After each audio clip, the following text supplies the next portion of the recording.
अस्सलाम वालेकुम व्यूअर्स, उम्मीद है आप सब खैरियत से होंगे।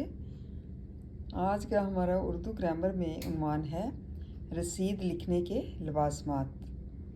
मतलब क्या क्या चीज़ें जो हैं रसीद लिखने में इस्तेमाल होती हैं। रसीद लिखते वक्त दर्ज अमूर को पेश निगाह रखना चाहिए। रसीद किसी भी नौइयत की हो, रसीद वो शख्स लिखता है जो रकम वसूल करता है। दूसरे नंबर पर है रसीद लिखने से पहले जिल्ली हरूफ में बाइसे तहरीर आंका लिखा जाता है। तीसरे नंबर पर रसीद में गैर ज़रूरी तवालत से गुरेज किया जाए और सिर्फ काम की बातें लिखी जाती हैं। चौथे नंबर पर रसीद सिर्फ एक जुमले पर मुश्तमिल होती है, चे जायका वो कदरे तवील क्यों ना हो। पाँचवें नंबर पर रसीद के इख्तिताम पर तारीख़ लिखी जाती है। तो ये थे रसीद लिखने के लवाज़मात।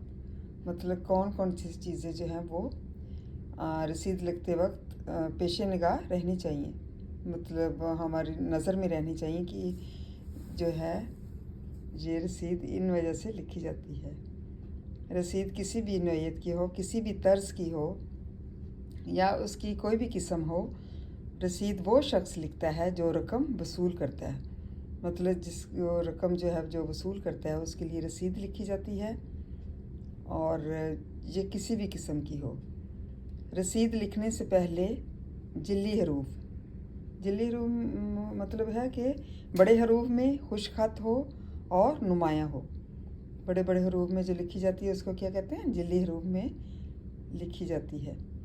बाइसे तहरीर आंका लिखा जाता है। बाइसे तहरीर आंका का मतलब है लिखने की वजह ये है, मतलब लिखने का मकसद ये है, इसका मकसद ये है।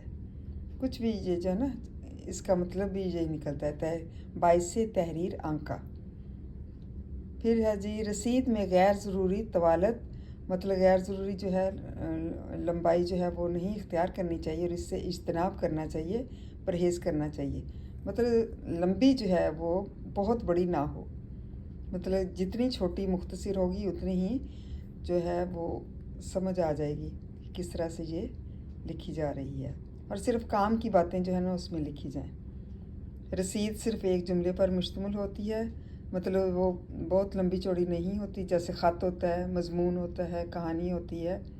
सिर्फ रसीद जो है एक जुमले पर लिखी जाती है। चे जायका वो कदरे तवील क्यों ना हो। चे जायका का मतलब है बजाय इसके ये कहूँ, मतलब बेशक तवील क्यों ना हो। चे जायका मतलब जो चीज़ वाज़े ना हो उसको क्या कहते हैं, चे जायका। चे जायका वो कदरे तवील क्यों ना हो, बजाय इसके कि वो बहुत लंबी क्यों ना हो। रसीद के इख्तिताम पर तारीख़ लिखी जाती है, मतलब जब इसका आखिर आता है या ख़ात्मे का टाइम आता है तो उस पर तारीख़ जो है लिख दी जाती है ताकि लिखने वाले को पता चल सके। उम्मीद है आपको रसीद लिखने के लवाज़मात की समझ आ गई होगी। थैंक यू तलबा, और इसको अच्छी तरह लर्न करें, याद करें। थैंक यू, जज़ाकल्लाह खैर।